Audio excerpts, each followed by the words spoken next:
Hi friends, welcome to Neeru's world. ఈరోజు మనం చేసుకోబోయే పదార్థం చేపల శనా ఫ్రై. చేపల శనా అంటే చేపగుడ్ల ఫ్రై అన్నట్టు. దీనికోసం కావాల్సిన పదార్థాలు: చేపల శనా, నూనె, ఉల్లిగడ్డలు, మిరపకాయలు, అల్లం వెల్లుల్లి పేస్ట్, పసుపు, ఉప్పు, కారం, ధనియా పౌడర్, జీలకర్ర పౌడర్, కొద్దిగా కొత్తిమీర. ఇప్పుడు మొదటగా వేడి నీటిలో శనని ఒక 5 నిమిషాల పాటు ఉంచాలి. ఆ తర్వాత మనం ఉల్లిపాయల్ని, మిరపకాయల్ని సన్నగా కట్ చేసుకొని పక్కకు పెట్టుకోవాలి.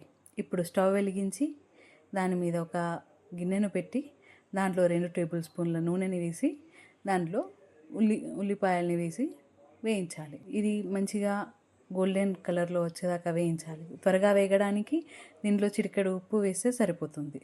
తర్వాత సన్నగా కట్ చేసుకున్న మిరపకాయలను కూడా యాడ్ చేసేయాలి. అవి కూడా కొంచెం వేగిన తర్వాత అల్లం వెల్లుల్లి పేస్ట్ని వేసి వేయించాలి. అది వేసిన తర్వాత పసుపుని కూడా వేయాలి. ఆ తర్వాత మనం ముందుగా వేడి నీటిలో ఉంచిన శనని తీసి దానిని కదపకుండా అల్లం వెల్లుల్లి పేస్ట్ ఉల్లిపాయల మిశ్రమంలో కలపాలి. కలిపి దాన్ని ఎటు స్పూన్తో కదిల్చకుండా అలానే ఉంచాలి. ఒక 2 నిమిషాల తర్వాత కొంచెం కొంచెంగా మెల్లమెల్లగా కదులుస్తూ ఉంటే అది చిన్న చిన్నగా విడిపోతుంది. అప్పటికి కూడా చిన్న చిన్న బాల్స్ లాగా మీకు కనిపిస్తూ ఉంటుంది. దానిని మెల్లగా విడదీస్తూ ఉండాలి. అప్పుడు మన శనా కూర అనేది పొడి పొడిగా తయారవుతుంది.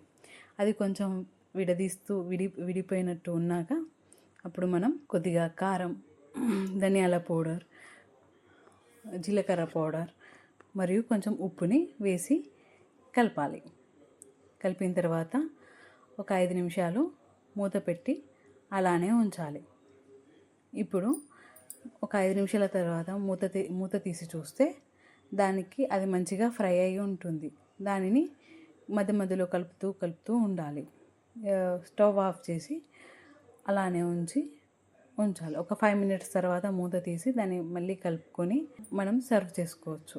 ఈ శనా కూర చూడ్డానికి చాలా బాగుంటుంది, అలాగే తింటూ ఉంటే కూడా చాలా బాగుంటుంది కూడా. కాబట్టి మీరు కూడా ఈ శనా కూరని ట్రై చేసి మీకు ఎలా కుదిరిందో తప్పకుండా కామెంట్ రూపంలో తెలియజేయండి.